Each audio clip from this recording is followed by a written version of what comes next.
Yogar. Hunza was the gateway of Silk Route.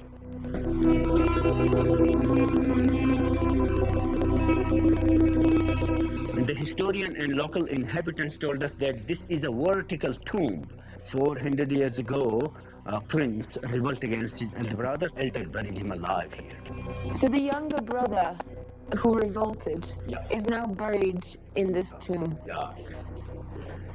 This is pretty brutal. Please take care, the doors are too short. This must be a very important room. Yeah, living room of king and queen. It was fireplace. King and queen both would sit here for breakfast, lunch and dinner. Dead space for sleeping. They slept here. Yeah. And lived here and ate here. They had not separate kitchen, dining room, bedroom. Everything was in the same place. You can imagine this was luxury. Alted Fort towers over the ancient Silk Route and is said to be almost 900 years old, making it the region's oldest standing monument. Defying gravity, it sits on top of the mountain, overlooking the Hunza River. This was the place of death penalty. When the local warriors arrest invaders, take them here, throw them off. This is where people will be thrown off the roof as punishment. Yes. Wow! This does look very high. Yes, sir. How many meters is that? About 300 meters. A 300-meter vertical drop. 990 feet. I mean, as much as I love this landscape, I wouldn't want to be one of the people falling down there. Incredible.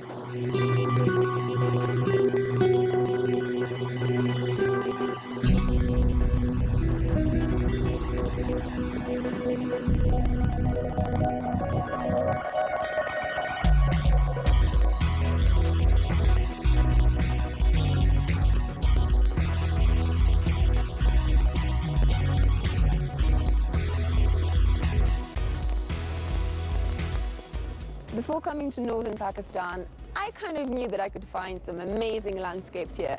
But one thing that I did not expect to see is Pakistan's first female-only carpentry workshop. Yep, correct. Only girls work here. Let's go and have a look.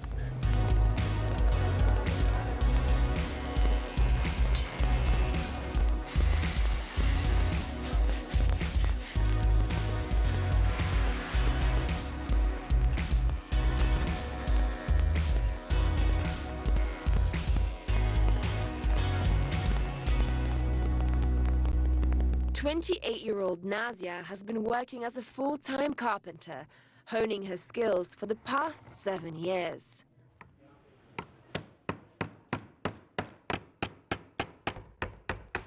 So Nazia, how long have you been working here at Shikam? मैं 2011 में शकाम join किया, फिर मैंने carpentry शुरू किया।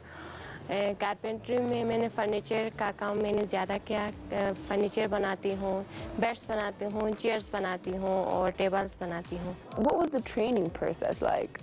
ये काम बहुत मुश्किल होता था। हमारे साथ 2 मेल कारपेंटर्स थे, उन्होंने हमें सिखाया, उन्होंने हमारे लिए बहुत मेहनत किया। उनकी वजह से हमने सीख लिया। अभी हम माशाल्लाह हम अपना काम खुद करते हैं। अभी हम भी मास्टर कारपेंटर की तरफ मशीनों पे और खुद चीज़ें बना लेते हैं।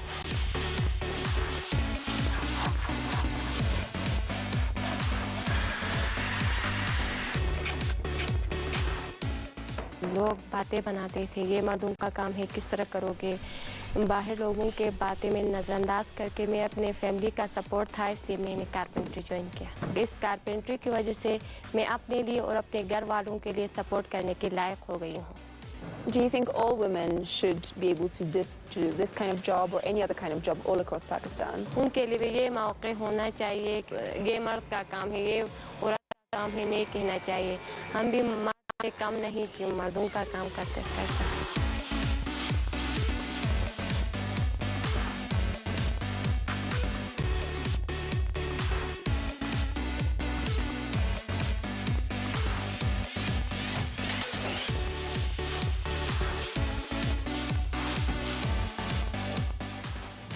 We make this chair. And you made this chair? Yes. A rocking chair? Yes. This looks very complicated. 15 days में ये बनता है। And it's all made by hand, by you guys. How much would a chair like this cost? 70,000. 70,000 rupees, that's about $700. Yes. Okay, for a handmade chair, that's a pretty good deal. I think more people should come to Pakistan to get their wooden furniture. And you guys are doing such an amazing job here with everything that you create. And not just that, you're also breaking all these stereotypes, and it's really incredible. And I hope that more people around the world get to know about your work. Thank you. Thank you so much. Thank you so for your much. time. Thank you.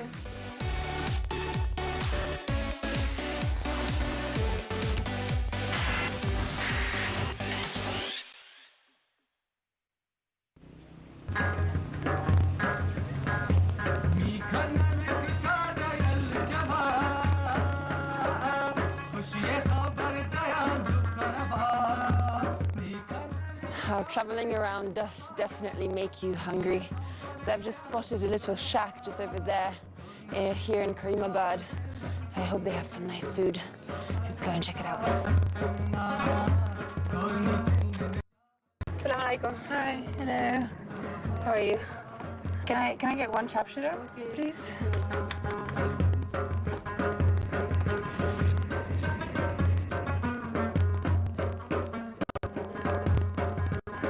Thank you, Shabash. Here we've got the famous Hunza chapshiro, which kind of looks like a flat meat pie of some sort. And here is some organic yogurt, fresh from the cow, with chilies and onions, and it looks incredible. I am so excited about this. Let's try this.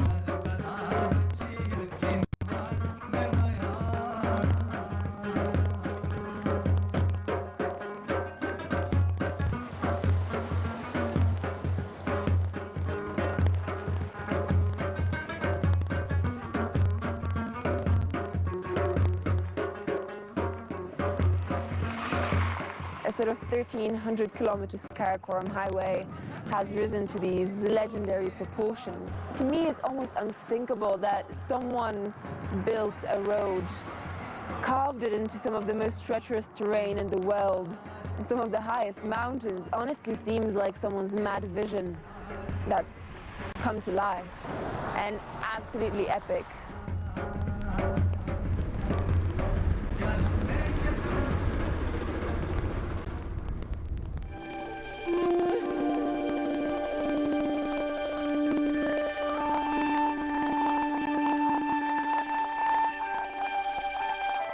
But we've just reached the place that for many marked the end of their journey here. We're at the Chinese cemetery, where many of the Chinese workers who helped construct the Karakoram highway are currently buried. And we're just about to meet a man who's been taking care of their graves for a good few decades.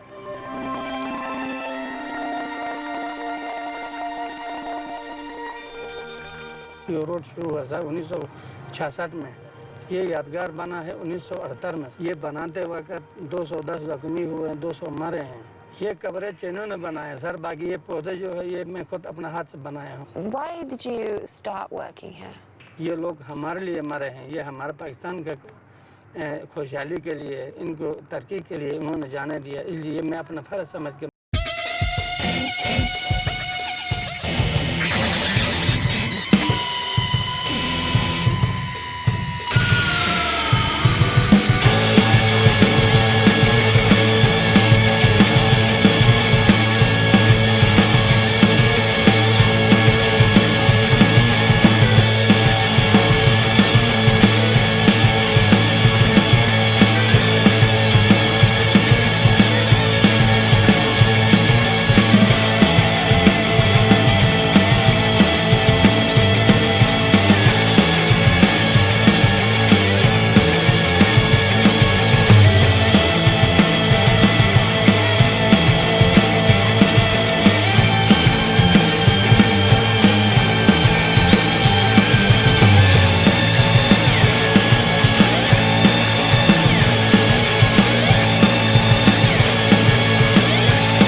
the Karakoram Highway continues.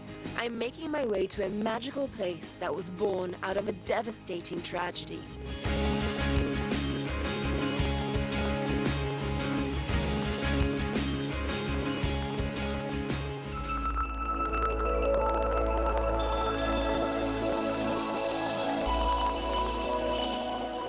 Attabad Lake is the latest addition to the local landscape, as it did not exist just a few years ago. It was actually formed after a major landslide back in 2010, in which a whole mountain face literally dropped on the Hunza River and blocked it completely.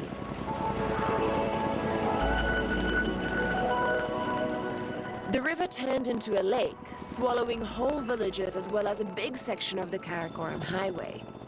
The one upside of this tragedy was that Attabad Lake was formed and became a huge tourist attraction. I'm meeting Saddam, a young local who captains a boat here in Attabad Lake. He will be taking me around this pristine blue water. There was this village, this whole village on top of a mountain. In the middle of the village, there was a big crack about 4 in the morning.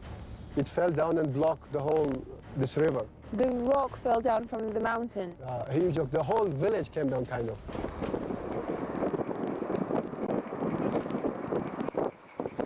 This massive landslide killed 20 people and buried 600 homes. So how many people used to live in the village? 4,500. Is that why you see trees down there just sticking out of the water? You can see the small pieces of the trees and the houses and the remainings of the village. Along with the village, the original Karakoram Highway also disappeared underwater, completely cutting off Pakistan's only land connection with China. Wooden boats charged $40 a trip. They were the only way to cross the lake to maintain trade and communication between Pakistan and China. It went closed for about 5 to 6 years. We were using these boats for transportation back then. It was a very rough time. The Karakoram Highway was closed for 5-6 years. 6 years, yeah. So between, the transport between Pakistan and China, how was that affected? It was all closed because there is only one road from Pakistan-China border to Islamabad. It was all blocked due to this big blockage. Both countries built a series of bridges and tunnels which cut right through the mountain, running parallel to Attabad Lake.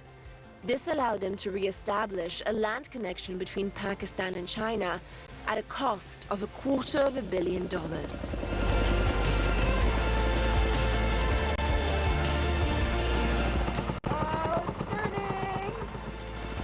Born out of a tragedy, Attabad Lake now shimmers like a jewel against the barren mountains of the Karakoram. It's become a popular tourist destination, bringing life back into the local community.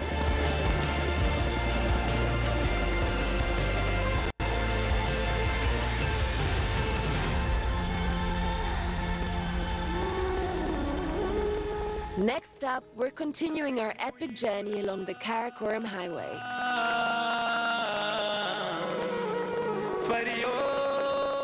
You can't even imagine. Oh my God, it's swaying. Oh my God! Oh my God, oh my God, oh my God, oh my God. As I make my final journey to the highest border crossing in the world. But that's it. That's the Chinese border right there.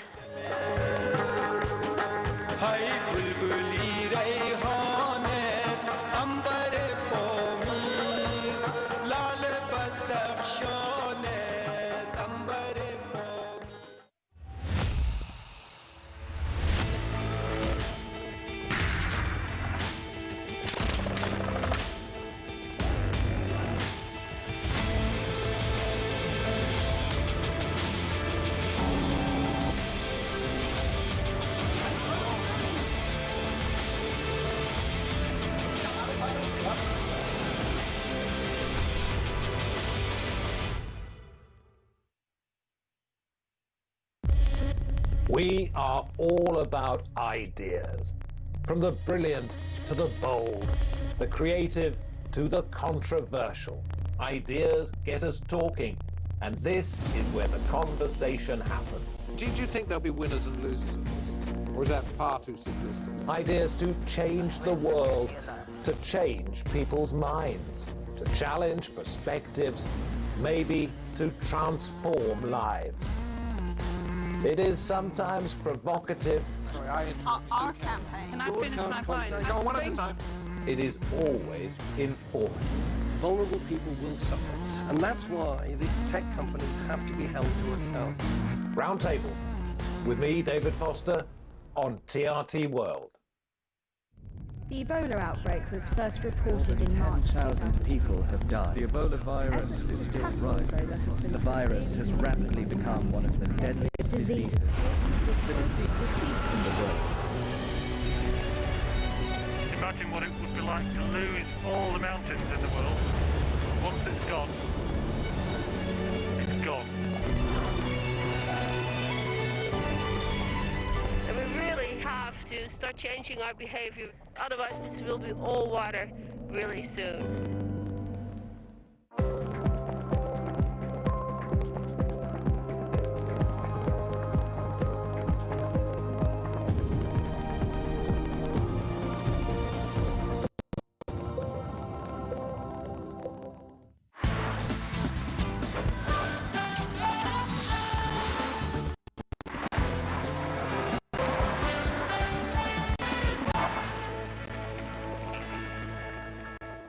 Hello and welcome to Showcase. Today, Bollywood's big comeback, art restorers in Italy and sustainability in TV and film production.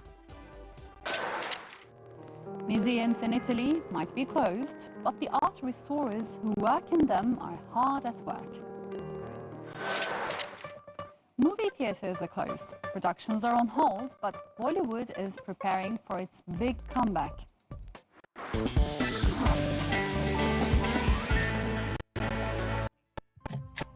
Although watching a film can entertain us for a few hours, making one can harm the environment for years. Behind the scenes, TV and film productions generate large amounts of waste as well as pollution. But as Zeynep Gökçe tells us, there is a growing interest among producers to create a more sustainable industry. Your Majesty. Political rivalries, secret luxurious lifestyles, and glamorous fashions are some of the things people talk about once they start watching The Crown, the partly fictionalized historical drama that follows the life of Queen Elizabeth II. What they don't talk about is the show's determination to protect the environment. We have a new sovereign. Beginning in the show's first season, the series producers worked with Greenshoot, an organization that helps film and TV productions reduce carbon emissions and increase efficiency.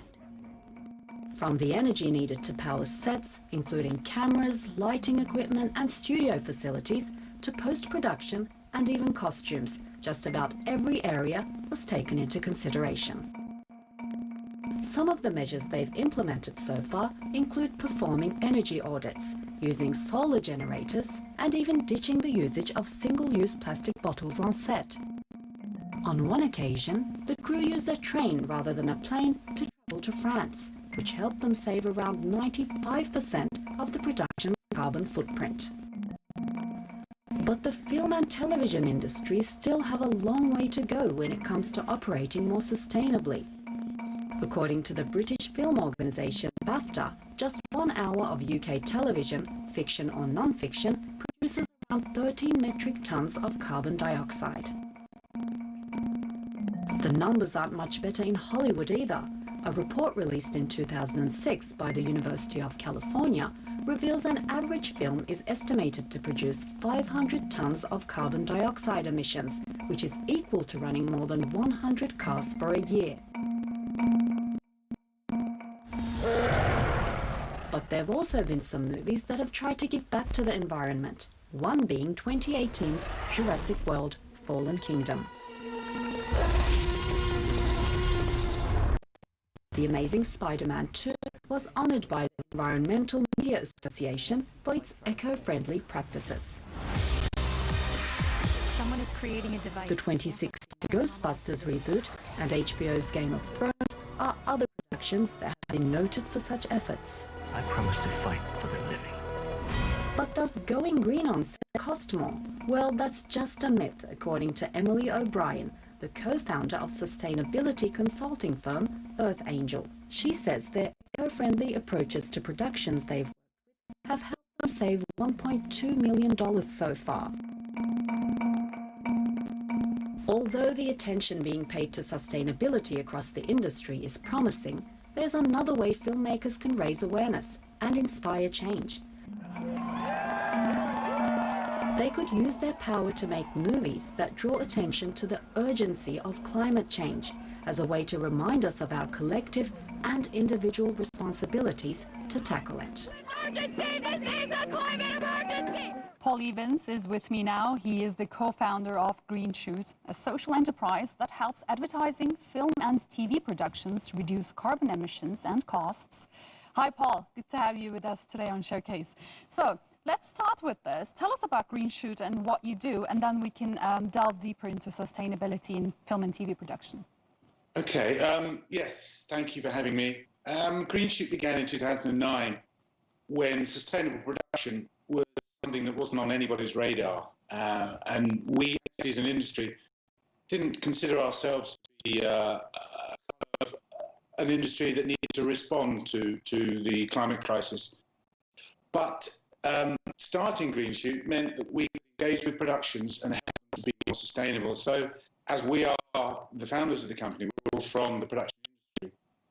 So we had an insight into production. We then did courses in environmental management, which then allowed us to have the expertise to help productions reduce their carbon, reduce their costs.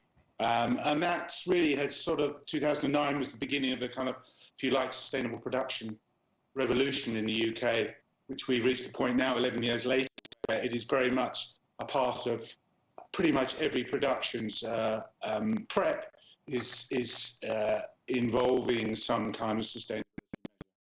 Okay, so what is the carbon footprint in film and TV production? Do you have any figures? Yes, we have a carbon calculator which we commissioned in 2009, and we did, the early productions we did were large feature films, Fast and Furious 6 and Sherlock Holmes, and at that stage those productions were really thousands of tons of carbon were being produced, and what we've done subsequently is construct an online platform where productions can sign up for the program. It's called Green Screen, and they implement mandatory measures that means that they are sustainable and that reduces their carbon footprint. We will do carbon footprints for those productions that request it, and actually one of the productions we've worked on since 2015 is The Crown on Netflix, and a direct result of that has meant that each season that is shot has reduced its carbon footprint significantly. Okay, I would assume that as the budget becomes higher, it becomes bigger, the carbon footprint is also worse, but is that how it works? Yes, in some respects, yes, but also what's happening is there's new technologies coming in. So obviously we're all very much aware of electric cars. Within production, there are now solar generators. I mean, vast amounts of, basically there are two heavy hitters within production. That's the travel component and the energy component. So if we can find ways of reducing them, then we're off to a good start. And there are innovations that are helping to reduce those direct emissions and subsequently reduce production's carbon footprint. But also what we've innovated in the last few years is an offsetting program. And if the ultimate ambition is to achieve carbon neutrality, then this offset program is a way to help productions achieve that. You'll never be carbon neutral entirely because there will always be productions that will use standard lighting, they will use petrol or diesel cars. I mean, that's just the nature of the business currently. But with an offset program, you can then achieve that carbon neutrality, which is what everybody is looking to achieve moving forward. Okay, Paul, you said that in 2009, when you got into business, sustainability was in no one's radar. So I wonder how you think is the awareness right now? Do you think it's moving slow, obviously, compared to the pace climate changes moving? It's increasing hugely, and that's a societal issue because we are all now so aware of sustainability within society. We have many reminders. You know, California is still on fire. Australia was on fire last year. The temperature is rising. Greta Thunberg, Extinction Rebellion are all key reminders of the climate crisis. So this is reflected in society. It's also reflected in production. Mm-hmm. And also, Paul, you said that you, if I haven't, heard it wrong, you said that you work upon request. But I wonder if you ever go to production companies yourself, so that I want to find out about what kind of resistance you face, if you face any. You know, the industry has changed hugely in these 10 years. And now, we have people approaching us all the time, whether they are advertising productions, whether they are film productions, drama productions, streaming services. They are approaching us and saying, look, we really should be doing something about the way that we shoot, and can you help us? So essentially, the situation is the reverse of what it was a few years ago. I think the last 2 years, the acceleration has been massive. Mm-hmm. And we don't have much time left, but I really want to find out about the measures that are taken and that could be taken on sets. The most front-facing is the plastic water bottle. Which is a constant menace on film productions. So, over the last few years, we've had a campaign where we've, asked productions to not use plastic water bottles, to use water coolers and canisters for crew. And this is now becoming a basic setup for most productions. And that comes through to other areas like travel, obviously. Shooting abroad involves air travel. Well, why see if you can shoot here, or if you're traveling abroad, then why not go by train instead of going by air? Mm-hmm. And for example, the makers of the movie The Day After Tomorrow spent $200,000 to plant trees to help make up for the estimated 10,000 tons of carbon dioxide emissions that they produced while filming. Do you think this is a good way to tackle this? Absolutely, because as I mentioned, that's the way to achieve a carbon neutrality. And this is what we're doing with many productions, and we're doing with The Crown, for example. So we are retrospectively offsetting previous seasons, and we are doing that.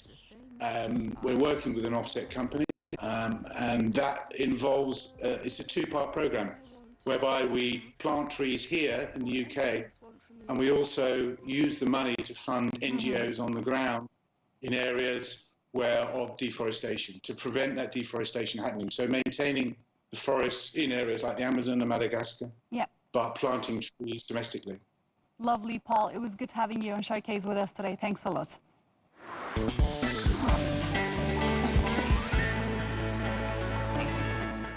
Even after closing their doors again to prevent a second wave of COVID-19, museums across Italy are still keeping busy. And one in Rome in particular is using this downtime to pay special attention to some of its most valuable treasures. How is it possible that an oil painting from the 17th century could be made to look even more divine? That's a question for the restorers at the Palazzo Barberini National Museum of Ancient Art in Rome, because it's their job to make that happen. One way is by carefully wiping away dirt and grime from the artworks to unearth the vibrant colors originally used by the artist, or by repairing a crack in the elaborate gold-covered frame of a painting from the 15th century. Focusing on repairing the smallest details of these artworks is no small task, and doing so during a pandemic makes it even more challenging. Actually, we're facing more complications because we ourselves are affected by the restrictions due to COVID-19, so there are fewer of us here. We try to keep working at a normal pace, so we'll be ready when the museum reopens to the public. The absence of paying visitors has dealt a major financial blow to the museum. Last year, their ticket sales fell from 1 million to just 500,000 euros. Walking through a completely empty museum gives you a feeling of melancholy because we're here for the public. Museums exist because there is a public, and without a public, they don't make sense. At the same time, for us, it's a time for great activity, great productivity. We've done a lot of restorations, we've made acquisitions, we've fixed up the presentation of the permanent collection.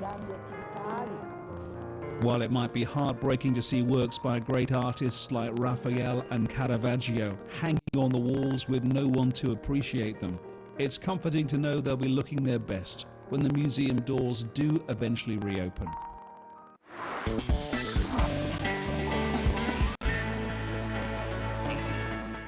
Bollywood is undoubtedly the most prolific film industry in the world, releasing thousands of movies every year. But the pandemic took its toll on movie making, like many of the continent's other industries. Now, film executives are hoping 2021 sees a return to the red carpet. Bollywood films, full of elaborate dance moves, intricate plots, and catchy songs, offer an escape from the pains of our everyday lives. But the Indian film industry has been struggling to create joy in a year dominated by a global pandemic. The industry has also had to contend with losing several of its greatest talents, including Irfan Khan and Rishi Kapoor. Not only that, but virus restrictions have made it nearly impossible to produce new movies, forcing productions to go on an indefinite hiatus. So it has affected severely, including the daily wage laborers as well as technicians as well as artists. So it has caused a serious damage actually. So it might take another 2 to 3 years to recover completely from this effect, I guess. While some productions have temporarily resumed, restrictions still prohibit elaborate and crowded musical sequences from being filmed, something Bollywood is famous for, as well as the large crews necessary to produce those films. All the big stars, big crews and all, it is not started because we are starting with upcoming newcomers film and with minimum crew and all. But the sad thing, see, before the COVID, we had enough technicians. Even light department, we have minimum 15 to 20 people. Now it come down to 5 to 6 members. Although a limited number of cinemas reopened in October, audiences were still staying away. But there's hope that could change as the reality of a vaccine comes closer and closer. Cinema industry will be forever. So there is no alternative for cinema. Because when TV was introduced in, like 40, 50 years back, even the same words came during that time. And when the, cable TV networks came in picture, the same words came.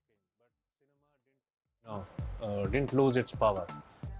While some Bollywood features are adapting to wildly popular streaming platforms, some of the most anticipated movies, like 83, are still waiting to be released in theaters, hoping to be a part of Bollywood's splendid 2021 comeback.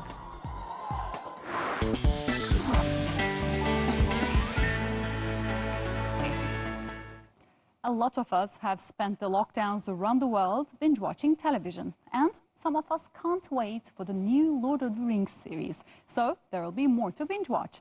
In the meantime, here are a few of our upcoming favorites, which have a similar blend of high action, science fiction, and fantasy. I'm worried people believe I can. Legendary science fiction writer Isaac Asimov's distant future space opera trilogy Foundation returns as a 10-part series. Foundation for Apple TV Plus includes star actors such as Jared Harris and Lee Pace, as well as lots and lots of expensive special effects. From Batman to Wonder Woman, the DC Comics superhero team is coming to the small screen this year in the form of a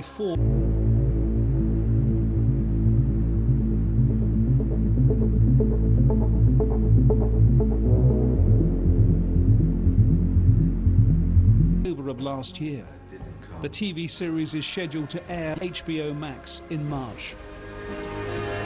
Miss Marvel is a new kind of superhero. Miss Marvel tells the story of the Pakistani-American teen, Kamala Khan of Jersey City, who's grappling with what most teens do, except for the fact that she's a huge Captain Marvel fan.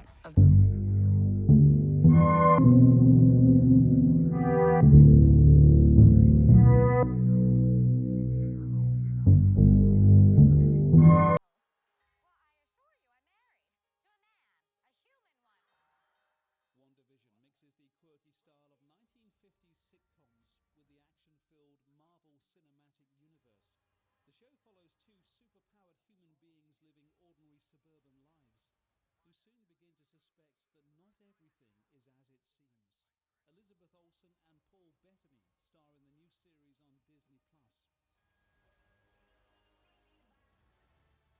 Another Disney+ TV series that features Marvel Cinematic Universe characters is The Falcon and the Winter Soldier, featuring Anthony Mackie and Sebastian Stan. The series follows the lives of these superheroes in a post-Captain America free world. In fact, Falcon and the Winter Soldier were slated for release in August, but delayed due to the COVID-19 crisis. But that series and the others we mentioned should be enough to get us through the next few months of the pandemic.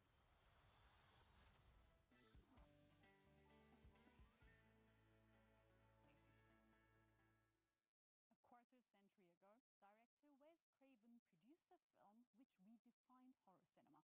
After the failure of Vampire in Brooklyn, he made a striking comeback with Scream, a movie whose influence would reach far beyond scary movies. For its 25th anniversary, we remember how the film influenced the world of visual storytelling. Someone is playing a deadly game. Back in 1996, no one expected Scream to be anything more than another whodunit movie aimed at teenagers. It tells the story of a young woman, Sidney Prescott, who must face a killer that is tied to her past.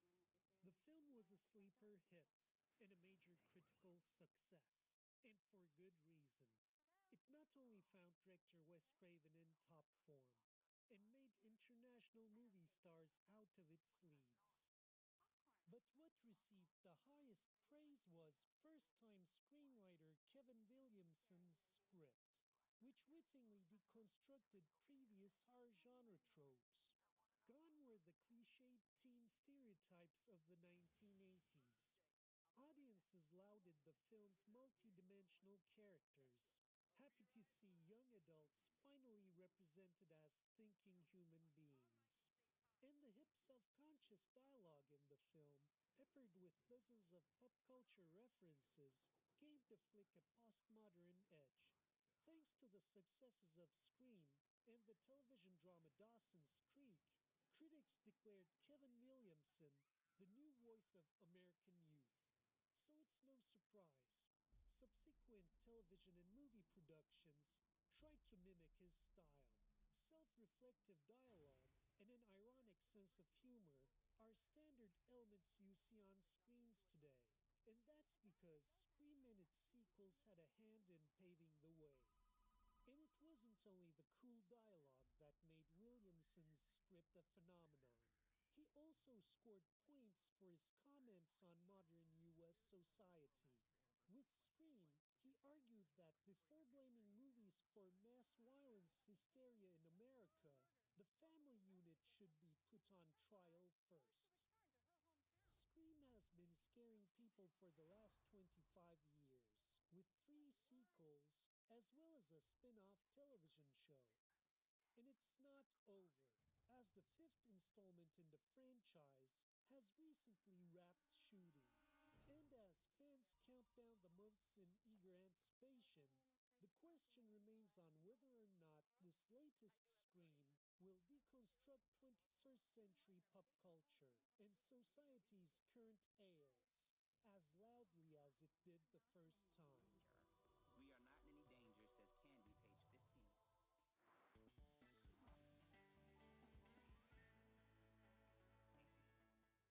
That's it on this edition of Showcase with me, Elif Bereketli.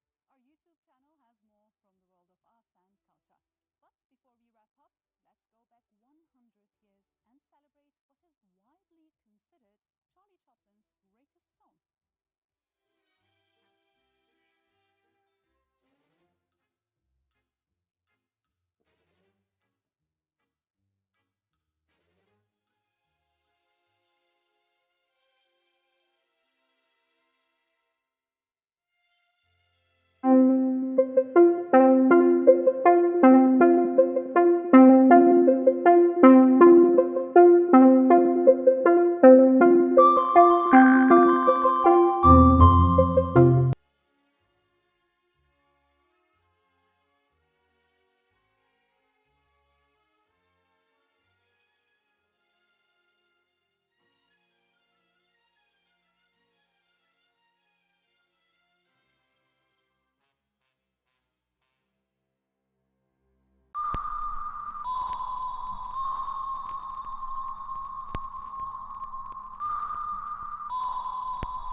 Social distancing slows the spread of COVID-19. Avoid contact with people outside of family. If you go out, stay at least 2 meters away from others. Don't touch your face, wash your hands when you return, prepare your food, and exercise at home.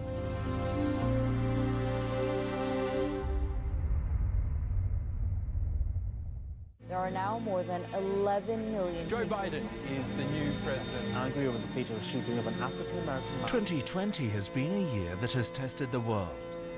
Through it all, TRT World has been there. Just to show you what's going on the front line, you can hear that exchange of fires.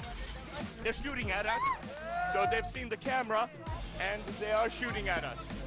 Chetan has just one message for people all around the world. They're firing and the tear gas, it really has increased in intensity. Turkey is saying that it wants its fair share, but more than that, what it wants to do is to be included in the negotiations. The movement has been embraced by right-wing radicals. We are now in Agdam. The city has been vacated and they left a trail of destruction and rubble. And President Zelensky said nobody pushed him, but he doesn't want to be involved in the U.S. presidential elections. Well, this is the much-awaited Turkish Airlines flight 6175. And right now Israeli police trying to disperse the crowd. Police force picked those protesters up from the floor. We all listened to that historic speech by the United States President, and he talked a lot about Florida. So if you go on a visit to Azerbaijan in your capacity as President of Turkish Republic of Northern Cyprus, it's not precisely clear what the detailed negotiations are. It is to do with fish.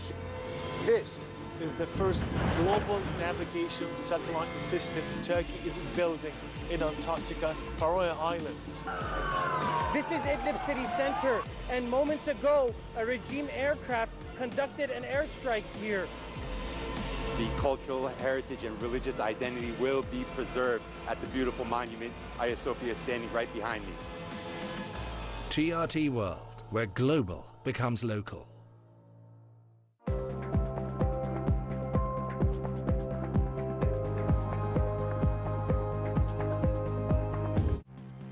Vote counting for Uganda's presidential and parliamentary elections is ongoing under heavy security measures and an internet blackout. Hello and welcome to TRT World live from London. I'm Robin Dwyer. Also ahead on the programme, President Recep Tayyip Erdogan has received his COVID-19 jab as Turkey kicks off its vaccination programme. A study in the UK shows people who've had COVID-19 may be immune from catching it again for at least 5 months. And a devastating fire sweeps through a refugee camp in Bangladesh, leaving more than 3,000 Rohingya without shelter.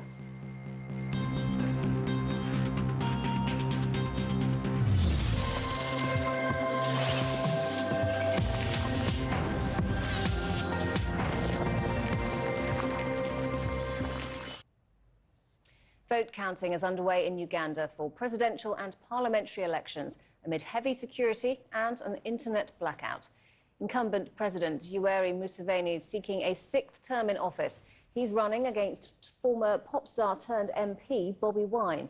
The run-up to the election was marred by violence as well as a social media shutdown. Voting was delayed in several locations in Kampala due to the failure of biometric machines used to confirm voter identities. Preliminary election results are expected within 48 hours, according to officials. Anne Fitzgerald is the director of the Balsillie School of International Affairs. She says people will likely protest against the election results. President Museveni himself has said that he would recognize the outcome of the election, whatever outcome that would be. But he also said in the same sentence, we make no mistakes. No mistakes will be made. So that, to some commentators and analysts, is giving the impression that the decision is made already. I think that the way that this will play out will involve some further internet blackouts, communication blackouts, both peaceful and violent protests, and probably a crackdown on those protests, a crackdown which to date has been citing COVID-19 as the reason for the heavy military and police presence, even to the point of bringing tanks through some areas or military vehicles through some areas of the city, especially in opposition stronghold areas. So I think whatever is the case for the outcome, we will see protests and violence on the streets. Some will be deterred from engaging in that violence because of threats that can be enabled by technology these days, such as supporter profiling, such as messaging to the population to encourage people to stay at home.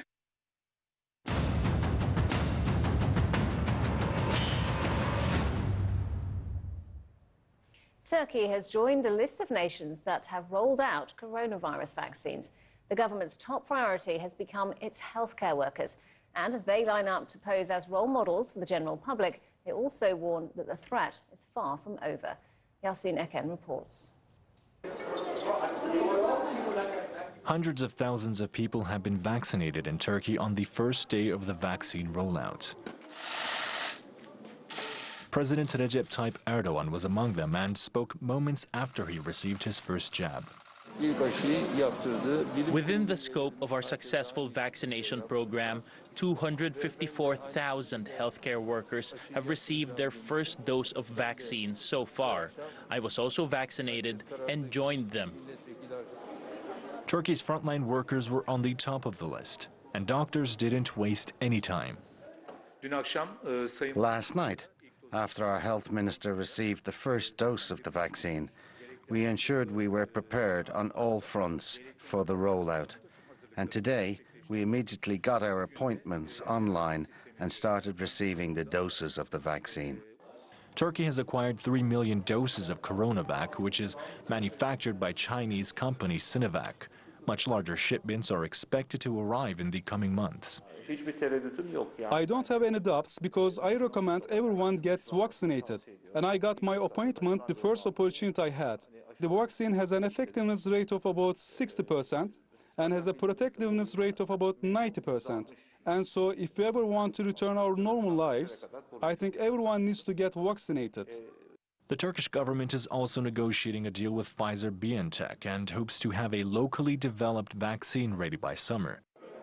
Tens of millions more doses will be needed to vaccinate Turkey's 80 million people. Healthcare professionals say 60 to 80% of the population must get vaccinated in order to generate herd immunity. This hospital will vaccinate roughly 400 people each day.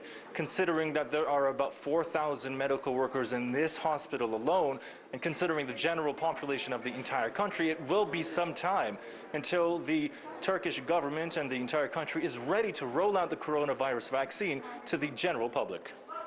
Turkey's health ministry says once health workers are done, it will then prioritize other high-risk groups and patients who have never tested positive for the virus.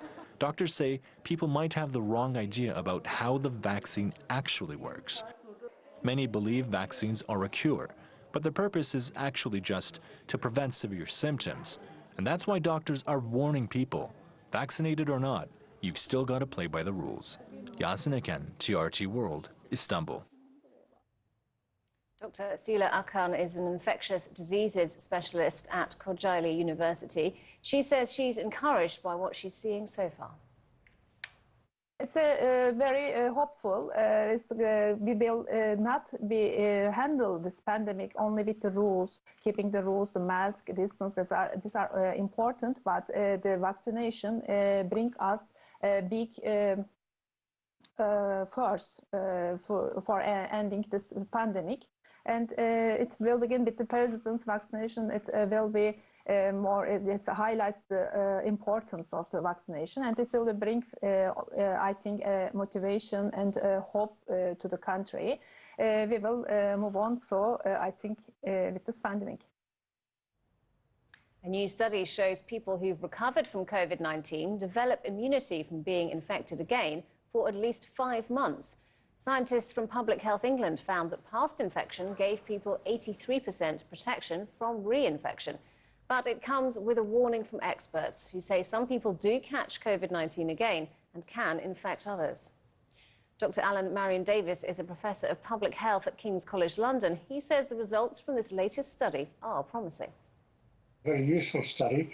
The first proper one we've had, really, giving us a clue as to how much protection previous infection gives to people. So it's quite encouraging in that after 5 months there's this 83% protection from having previously had the virus. That's really very encouraging. That's quite comparable in many ways with the vaccines that we're now deploying. So previous infection does give quite a high degree of protection, but as you mentioned, in a very small proportion of people, less than 1% of people, the study did detect an active virus in the throats and noses of people. So it's good news with a little bit of a warning as well. It doesn't mean that because you've had previously had the infection, although you may very likely be largely immune and protected, it doesn't mean you can't pass on the virus to others. So you still have to be pretty careful. We need to look to see what the longer-term effects of the vaccines are. This particular study we just talked about just now is not looking at the effect of the vaccines, it's looking at the effect of previous infection. It was following healthcare workers who were previously infected during the first wave of the epidemic. The vaccines will have to do similar studies to follow those up to see what effects those have, and hopefully they'll have a similar effect in terms of long-term immunity. We just need time in order to establish that. But there's a good chance, looking at what the previous infection can do by way of immunity, since the vaccines in many ways kind of emulate that, they kind of copy that process, there's a good chance that they too will give relatively long-term immunity. But as you say, the likelihood is that we may well have to find ourselves having to be re-vaccinated perhaps every 12 months. We don't really know that yet, but that's very likely. France will impose a 6 p.m. daily nationwide curfew from Saturday to combat rising COVID-19 infections. Travellers from non-EU countries will also have to present a negative coronavirus test, which is less than 32 hours old, to enter the country. They'll have to self-isolate for 7 days upon arrival. France has recorded nearly 3 million cases and more than 69,000 deaths. Prime Minister Jean Castex says the virus is under control, but the situation is fragile. Our situation I would qualify with two words: controlled compared to what we observe with our neighbors, but fragile because the virus is still actively circulating on our territory. And all the more fragile with the new element of the emergence of new, more contagious strains of the virus.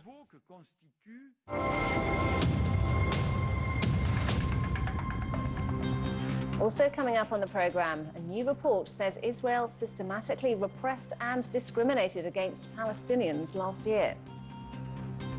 And why 2 million French citizens are taking their own country to court over climate change.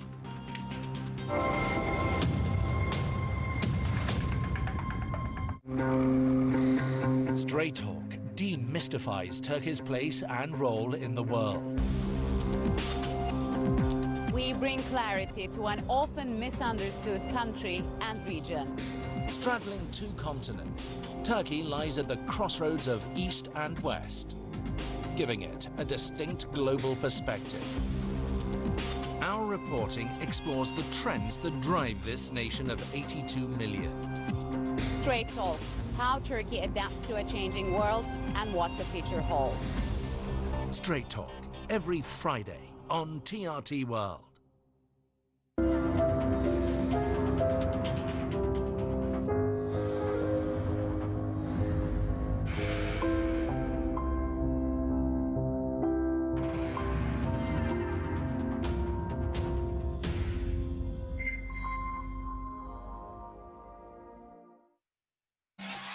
We're continuing our epic journey along the Karakoram Highway. Why are you not married still? I have some time. Oh my god, it's swaying. Oh my god, oh my god, oh my god, oh my god.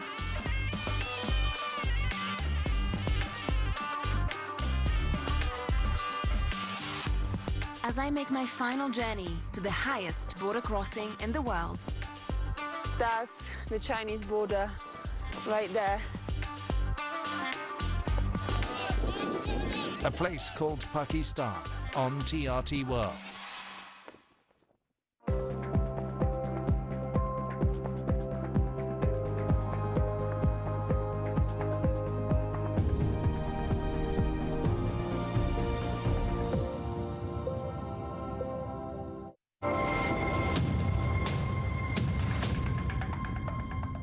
Welcome back to TRT World. A reminder of our top stories. Vote counting is underway in Uganda for presidential and parliamentary elections amid heavy security and an internet blackout. Incumbent President Yoweri Museveni is seeking a sixth term in office. He's running against former pop star turned MP Bobi Wine. Turkish President Recep Tayyip Erdogan has received the first dose of CoronaVac vaccine in Ankara. Turkey began its rollout of the coronavirus vaccine on Thursday, starting with health workers. The vaccination campaign is seen as a key part of reducing the spread of the virus. And people who've recovered from COVID-19 develop immunity from being infected again for at least 5 months. That's according to a new study conducted by UK scientists. The research found a past infection gave people 83% protection from reinfection. Donald Trump has become the first US president in history to be impeached twice. 10 members of his own party joined House Democrats to vote for one charge of incitement of insurrection following last week's assault on the Capitol building. The National Guard has now been deployed around the building, but one crucial question remains unanswered. Why wasn't this level of security in place ahead of last week's riots? TRT World's Sarah Firth investigates in Washington. These unprecedented scenes shocked the world as pro-Trump protesters stormed the U.S. Capitol building. I've never seen anything of the magnitude of what occurred in connection with our Capitol being assaulted. Washington, D.C. is now a capital reeling from the siege. The National Guard stands behind a newly erected fence. These flowers were laid for the Capitol Hill police officer who died from injuries sustained during the raid. We asked retired FBI Special Agent Richard Marquis his assessment of why the Capitol Police was so ill-prepared.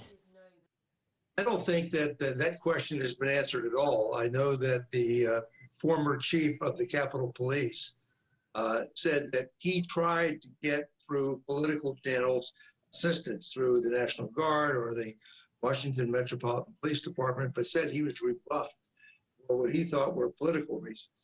And he was not able to stand up additional resources. Now prosecutors have launched an investigation into what took place and are expected to arrest hundreds tied to the Capitol riot. But for many, this is all too little, too late. I was disgusted. It made me sad.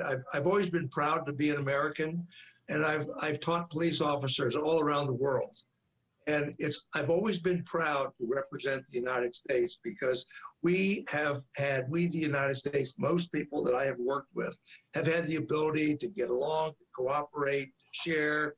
We may have differences, but we have that ability to work together. And it just seems to me that last Wednesday changed everything in my perception, the perception of a lot of Americans, and probably with a lot of people around the world.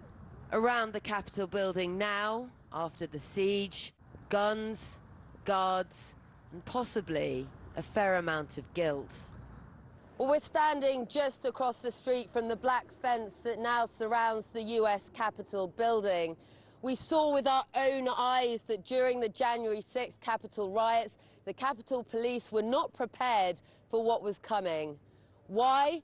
Well, more than a week later, and that question has still not been fully answered. And it raises questions about whether these security personnel are ready for Joe Biden's inauguration. Sarah Firth, TRT World, Washington, D.C. Tanya Washington is a professor of law at Georgia State University College of Law in Atlanta, Georgia. She says that Trump will remain a force in politics, even if he's convicted of the impeachment charge against him. Impeachment, which is essentially an indictment, is separate from the question of whether he will be convicted, which is something that the Senate will be responsible for. Based on the calendar, as Senator McConnell has expressed it, they will not be able to hold the trial that might lead to a conviction based on the impeachment until after President-elect Joe Biden actually is sworn into office. But the process can continue even after he is sworn into office. Obviously, there are political considerations. Do you want to start off your term by dealing with issues from the past? But I also think, given the extraordinary nature of what happened, we may have to breach with protocol. He may have to start his term in office as president dealing with a set of circumstances that, if we do not address, will lead to future insurrections at the Capitol. There were Republicans and Democrats hiding under their desks, calling home to loved ones because they weren't sure they were going to live to see their wives and husbands and children again. And so this wasn't a partisan issue. The attack was partisan, but the victims came from both parties and indeed include the American public.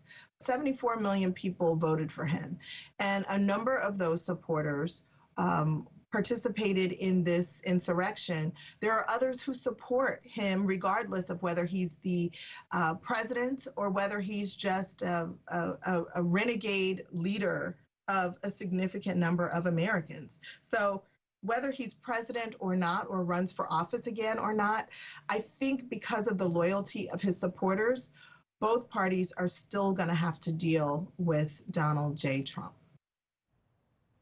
Israel systematically repressed and discriminated against Palestinians in 2020 in ways that far exceeded the security reasons they often provided. That's according to a report from Human Rights Watch. The report says Benjamin Netanyahu's government robbed 2 million Palestinians living in the occupied Gaza Strip of their freedom of movement by continuing the generalized travel ban for a 13th year. They also limited their access to electricity and water, as well as devastating the economy. Authorities also continued with the transferring of Israeli citizens into settlements on the occupied West Bank, which is considered a war crime. Well, Khalil Jashan is the Executive Director at the Arab Center in Washington, and he joins us live now. Thanks so much indeed for joining us this evening. So if these actions, some of them are considered war crimes, why isn't the international community taking action? That's a good question. I mean, the report essentially states the obvious. This is not new. We have known for many, many years that there's always been systematic repression and discrimination in Israel. It's well documented, including by Israeli human rights organizations. So what Human Rights Watch reported is well known to the international community. Somehow, I think Israel has been treated throughout the years with a kid glove, as if this doesn't happen in Israel, and as if the Israeli armed forces do not engage in these types of activities. Yet now we have a very solid report, again, emphasizing the existence of discrimination at all levels in Israel, including at the level of legalities, legal status, travel restriction, housing restriction, educational restrictions, health issues, including the COVID-19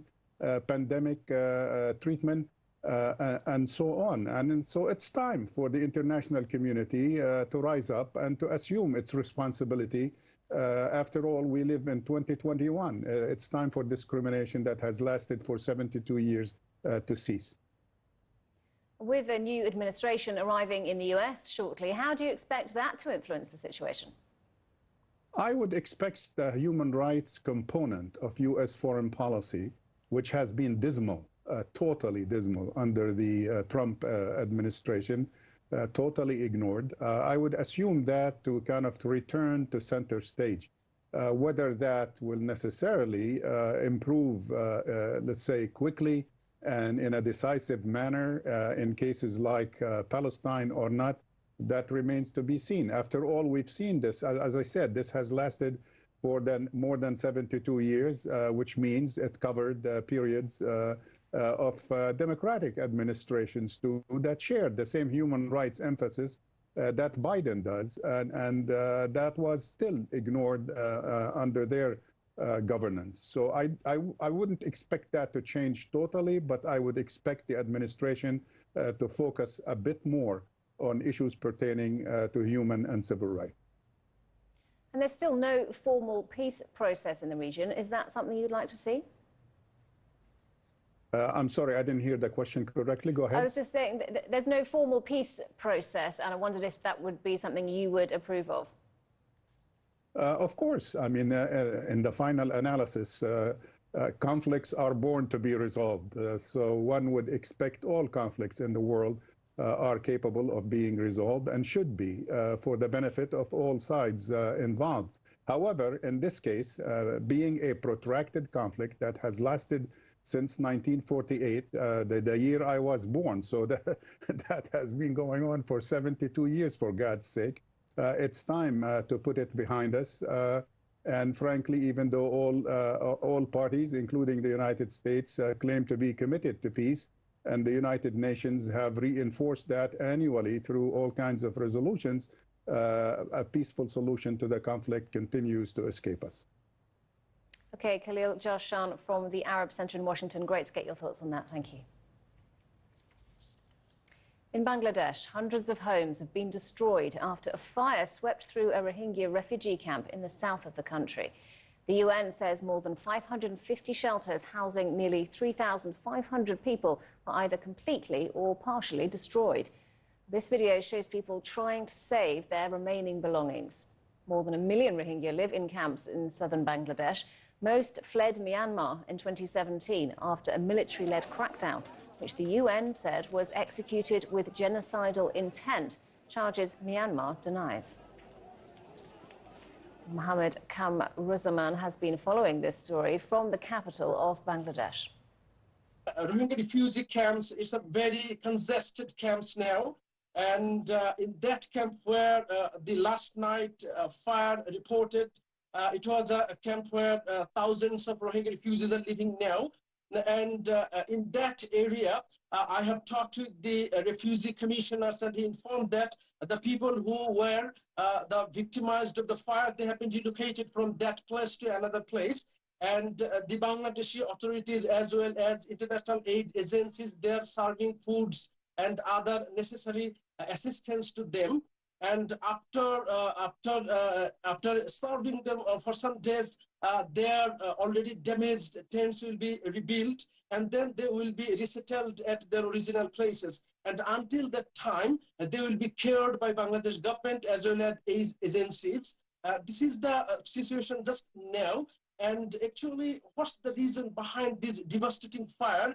We asked the authorities, and they're investigating still.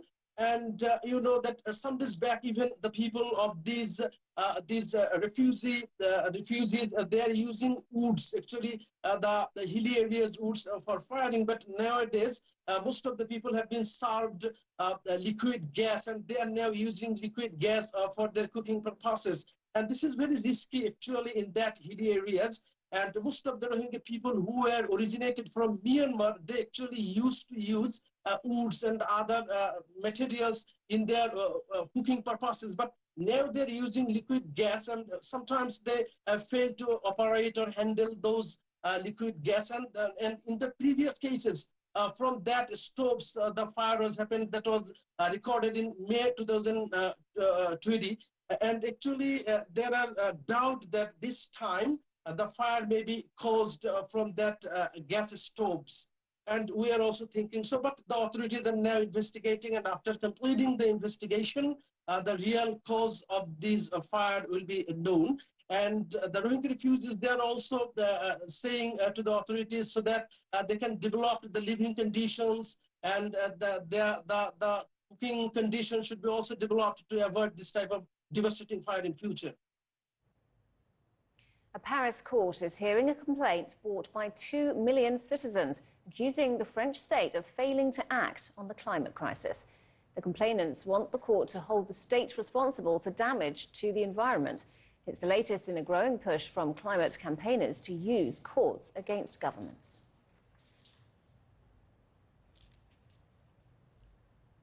Before we go, we are going to leave you with a winter fairy tale in Cappadocia.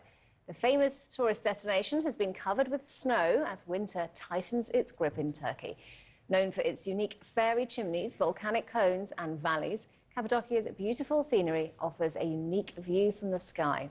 The town is also prominent for its churches, chapels and shelters used by early Christians fleeing the Roman Empire.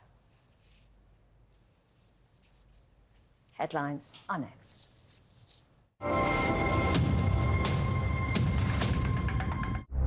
For over 70 years, the United Nations has been a defender of the most vulnerable. But what happens when those sent to protect become perpetrators themselves? Il a dit qu'elle voulait me marier, c'est ça que...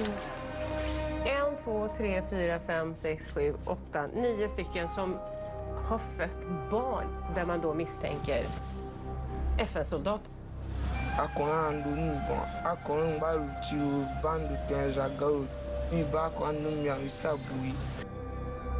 couldn't decide which was more horrifying, the act themselves on the part of these depraved soldiers, or whether it was actually the UN's non-response. Storyteller, Abuse and the UN on TRT World.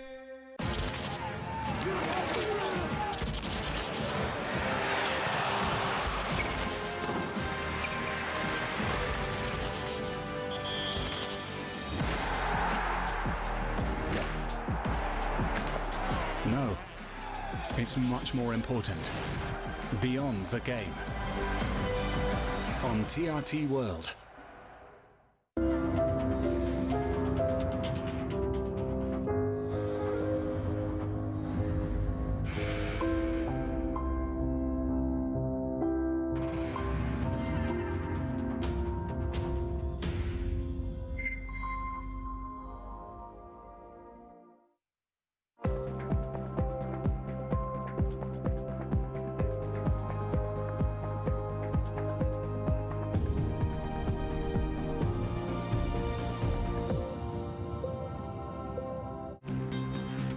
You're watching TRT World. I'm Robin Dwyer. A reminder of our main headlines.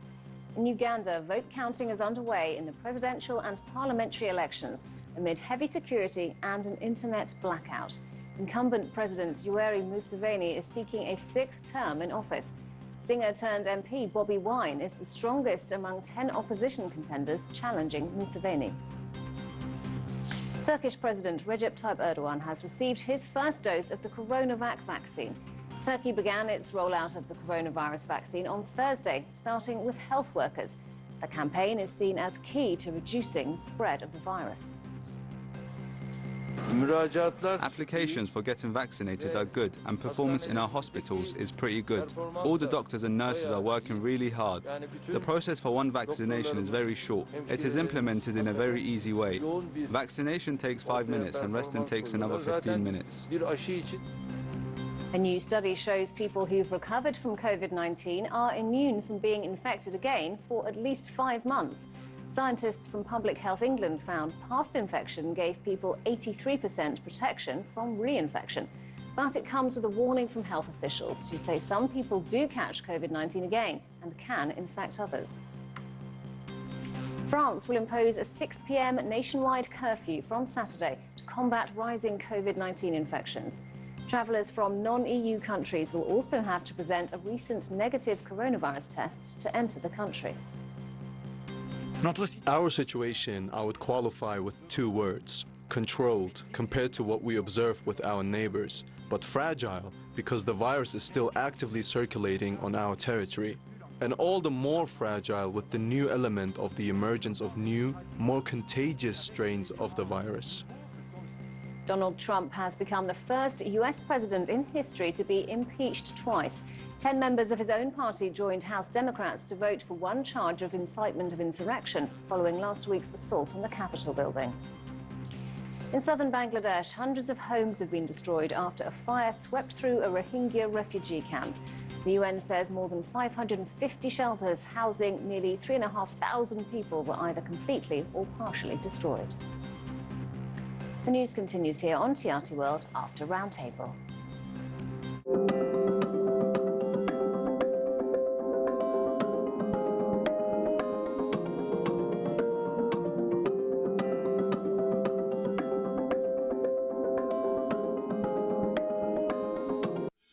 Welcome to Roundtable. I'm David Foster.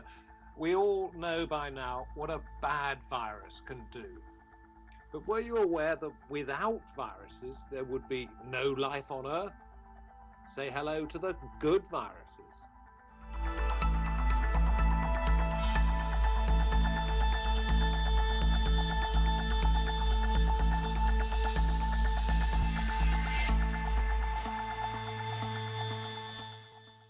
Since humans first existed, viruses have caused havoc, killing millions. Since the COVID-19 crisis began, you may have thought, I wish we could get rid of them all. Yet those inside you right now are keeping you alive.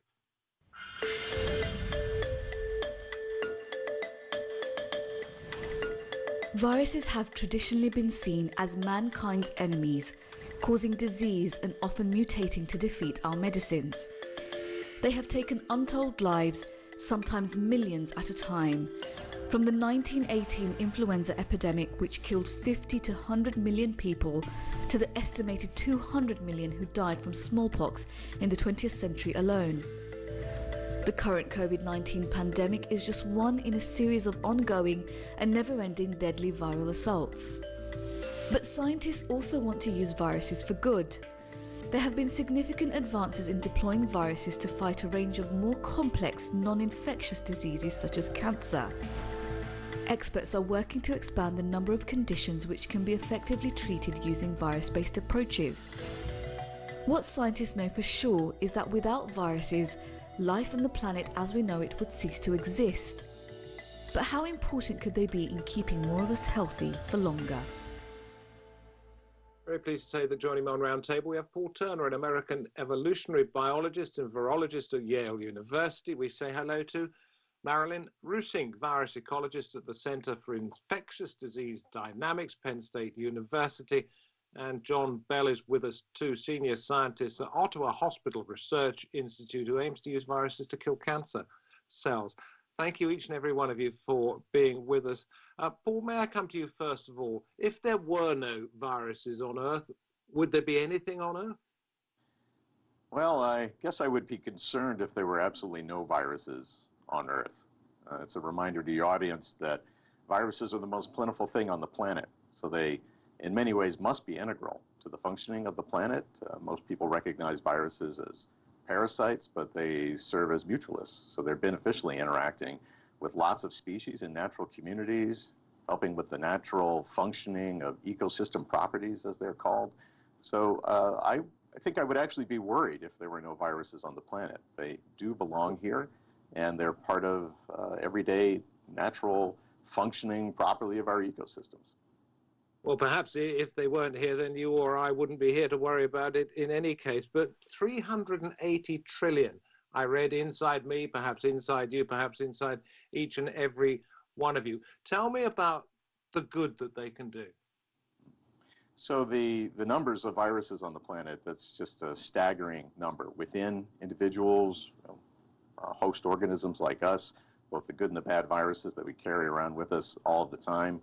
I'll just give you one brief example in a natural community, the way that they can function to help all of the Earth. And this is what you call geomicrobiology in the ocean. When you consider the vast number of viruses that thrive there and that are attacking and infecting and killing bacterial cells just through natural interactions between bacteria and these viruses in the oceans, essentially what this does is liberate carbon.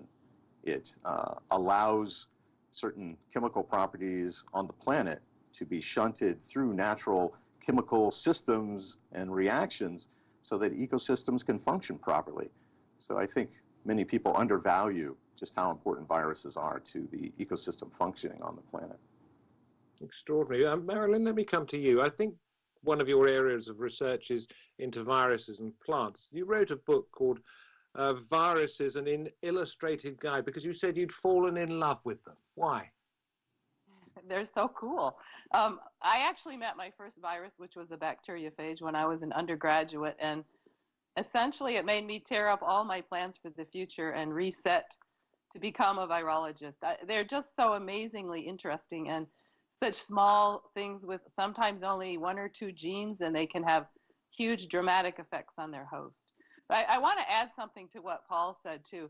If we were to eliminate all the viruses right now, you would lose a significant portion of your genome, because we are actually made from viruses. And these are the ones called viromes that are part of in what make us who we are. No, those are actually integrated into our genomes are many, many viruses that serve, many of them serve functions. For example, the placenta is there. We have a placenta because of an integrated retrovirus in our genome. So they serve essential functions as being part of our genome. The virome are not viruses that are integrated. These are viruses that are living within us or in our bacteria. Okay, well, which brings me to John. If your area of expertise is cancer, are you looking at these things called bacteriophages, which are viruses that can get into bacteria and destroy them? Is that one of the things that you're using with your cancer research? Well, I'm not doing that. Well, one of my colleagues here is actually using bacteriophages as a therapeutic to try to kill off antibiotic-resistant bacteria that might infect a prosthetic limb, for instance. And often that interface between the limb and the person becomes infected with bacteria, which you can't treat with antibiotics. And so another strategy is to use a virus as a therapeutic to infect and kill those bacteria. My area is more about using viruses to infect cancer cells, which are part of our body, and use those as therapeutics. How would you do that? So it's actually not that difficult. I mean, viruses have a lot of really interesting properties. As you probably know, viruses have been some of the most effective therapeutics in the human population. It used to be that the world was plagued by smallpox, and that we used a virus-based vaccine to eliminate smallpox from the planet by creating a vaccine-type effect. In the cancer therapy, what we're using is that same principle to try to arouse a cancer patient's immune system to recognize their cancer as foreign, and then mount really a personalized immune response against their own tumor and eliminate it. So that's one of the ways we use viruses, really, is to trigger or ignite an immune response within the cancer patient so that they make a very selective immune response against their own cancer and help to eliminate it. And this would negate the need for perhaps chemotherapy? Well, that is certainly the dream. We are working hard towards that. Aside from using them as vaccines against cancer, we're using them as sort of called gene therapy vectors, where we encode in the virus certain kinds of cancer medicine-producing genes. And so the real dream is that these viruses will move out your body, and the only place they can grow is inside the tumor itself and deposit and turn the tumor into actually a factory to make anti-cancer therapeutics. And because it's so selective and because it happens only in the cancer, we can help to eliminate the side effects that you mentioned that happen with chemotherapy and radiation therapy, because the only place the therapeutic is active is within the tumor itself. Is it worth For sure. There's been one virus already that's been approved by the FDA and by the EMEA in Europe, and in Britain, we can help to be used in melanoma treatment. So this is a virus which is very selectively grows in melanoma and helps to kill it, helps to stimulate the patient's immune system to recognize that the cancer is foreign. And now there's a tremendous amount of activity around the planet to make new versions of these kinds of viruses. Like to EMEA and basically as therapeutic battles for melanoma arm, and this is a virus which is very selective and flow throughout the body, looking for cancers, infecting them, and attacking them directly. So this is really a burgeoning area, I think, that's going to be really exciting in the next few years and decades to come. Come back to you in a moment, because I've got a number of questions. But Marilyn, I want to come to you. As I mentioned plants as being one of your areas of expertise when it comes to viruses. In what sense? Because plants obviously provide us with the majority of food on this planet. Could that help sustain populations? I think that's going to be really exciting. Well, there's two aspects of that. So we do know of beneficial viruses in plants. We recently did a study on viruses that are in jalapeno peppers, and they deter aphids. So aphids are a big problem for plants. For one thing, the majority of food on this planet, could that help sustain populations? But they also do a lot of damage to plants. Well, there's two aspects. So when plants have this virus, the aphids are not interested in the plants. They prefer plants without the virus. So this is a beneficial virus to the plants. Jalapeno peppers. But they also do cause disease. They deter aphids. So aphids are a big problem. That is a significant concern for the planet, because plant virus disease is probably equally important to human virus disease in terms of, if we lose our plants, we lose our food supply. So there are tons of viruses in plants, and most of them have not been studied that well. So there are lots and lots of these viruses that are, like the one I described in jalapeno, they actually live in the host for essentially as long as we know of. They are passed in terms of through the seeds from one generation to the next. They're very, very common. We're eating them every day because they're in most of the plants we eat. And we think that those have probably a number of beneficial functions in the plants, but they haven't been studied as much. Humans have been preoccupied essentially as long as we know of. They are understandably right now in the midst of this pandemic, but on the other hand, most viruses are not pathogens. They're in most of the plants we eat. We really need to have the funding and the ability to look at these ones that are not pathogens in the plants. But well, that was what you answered the question I was about to put to you. We've made a mistake. Let me go on to Paul, if I may, with this one. We've made a mistake as mankind, haven't we, in not concentrating on these good viruses? This is true. So if I could follow up on some of the comments that John provided. There's a way of taking viruses that are attacking our cancer cells, that are attacking bacteria that would infect the human body, and you rely on basically the enemy of my enemy is my friend. Kind of an approach. This is true. So as he mentioned with his colleagues, that my group also studies phage therapy. So this is the discovery and use of naturally occurring cancer cells, viruses that are specific only to bacteria, human body, called the bacteriophages. And what we found is that there's a dizzying variety of them that have yet to be discovered, and some of them are better than our antibiotics. Also studies phage therapy, target bacteria, which is very good news. David Pride, who's the Associate Director of Microbiology at the University of California, San Diego. I believe that harnessing the power of bacteria's ultimate natural predators will teach us how to prevent and combat bacterial infections. And you've answered that to some extent, but I have 2 points from that. Why are there natural bacteria, which predators? is very good news. And how do you harness that? David Pride, who's the Associate Director of Microbiology. Well, if you consider bacteria the first cellular organisms to be on the planet some 3 to 4 billion years ago, and we don't know for sure, but it's very likely that these viruses that are specific to killing them arose around the same time period. So for literally billions of years on this planet, there's been war waged between bacteria and bacteriophages. Now, in some circumstances, these positive interactions between these on the planet microbes, but in many cases, years ago, these viruses we don't know for sure killing bacterial cells in order to replicate. That are specific. So how one accomplishes using this for human applications is this is very old technology. There's been war waged. The Russians first developed it. And bacteriophages. People discovered it. Non-Russian scientists first discovered phages long before we discovered antibiotics. So the idea is that you take these phages and you put them into a host organism that's suffering with a bacterial infection, and you use this instead of a drug.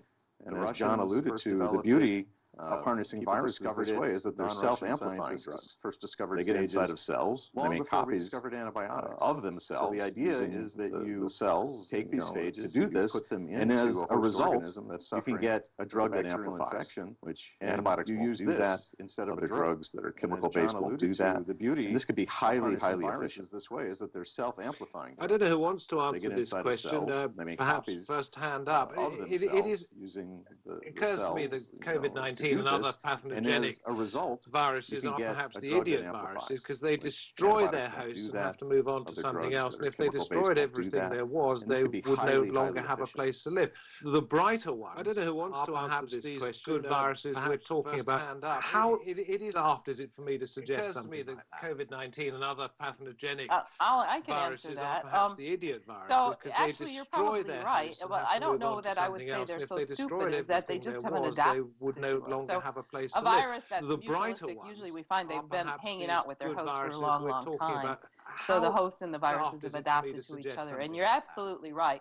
A virus that kills its host is not going to go on for too long, especially if it kills all its hosts. And even if it makes its host very sick, for example, if you have the flu bad enough to stay home in bed, then you're not running around hanging out with your spreading it around and letting other people get infected. So in general, it's not a good idea for a virus to make its host too sick. There's a whole field of study in this area called the evolution of virulence. And even if it makes its host very sick, so we're learning a lot about that. I would say some of the best studies in recent times on this have been done with fish viruses. They were just a really good model to look at this, and they've been doing studies in wild fish too in nature. So you're right. There's a whole field of study. A virus does not really want to kill its host. I think the only motivation a virus has, so we're learning, if you want to call it that, is to replicate, to reproduce itself. That's what it's there for. And if it makes its host happier, then it's a really good model going to have a nice to look at this. And they've been doing studies in actually. Could we possibly? I'll stay with you for this one, Marilyn, or Paul, and then I'll come back to you, John, with some more questions about the work you're doing. Would it be possible to, if you want to call it that, is to harness the power of viruses to kill other viruses? And if it makes its host in some sense, that may be possible. For example, viruses that elicit an immune response I'll stay with you for this one, are certainly going to affect other viruses that might be coming along into that host. And then there is also recent studies have shown that our gut bacteria release a lot of bacteriophage. Some of those hang out in the mucous membranes, which are really the entry points to the body, and then they may impact either other virus or other bacterial infections. So kind of acting like a natural. And then there is also recent studies have shown that would affect both bacteria and viruses.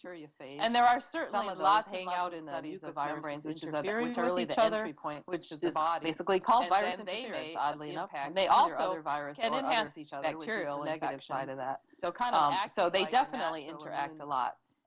No one has, to my knowledge, Paul might know more about this. And viruses. I'm not aware And there of are anybody certainly actually lots and doing lots of this studies kind of of viruses work, interfering trying with to each use other, viruses to which combat is other viruses. basically but called virus interference. that may be oddly going on. enough. And they also Okay, Paul, can answer that enhance one each if you other, would, which and is then the negative sorry side to of leave you that. on the sidelines so for a they moment, John, but I've got a few definitely questions interact for a you as well.